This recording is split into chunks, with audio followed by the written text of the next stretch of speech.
நல்லதங்காள் உயிருடன் இருக்கும்போதும் அவ்வளவு கொடுமைகளை அனுபவித்து உள்ளாள். தன் குழந்தைகளை தன் கையாலே கொல்லும் அளவிற்கு துன்பம் பெற்றுள்ளாள். அவள் இறந்தும் தெய்வமாகி அனைத்து மக்களையும் காத்து கொண்டிருக்கிறாள். பலருடைய நம்பிக்கைக்கு காரணமாக இருந்தாள்.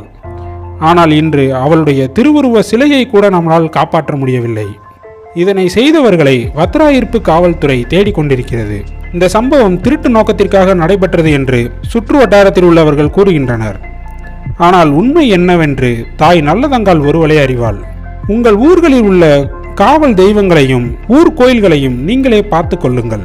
அவர்கள் வெறும் கல் அல்ல, உங்கள் முன்னோர்கள். கடவுளாக பார்க்காவிட்டாலும் உங்களுடைய முன்னோர்கள் வழி வழியாக சென்று அங்கு பூஜைகள் செய்து அங்கு அனைவரும் ஒன்றாக கூடி இன்புற்று வாழ்ந்துள்ளனர்.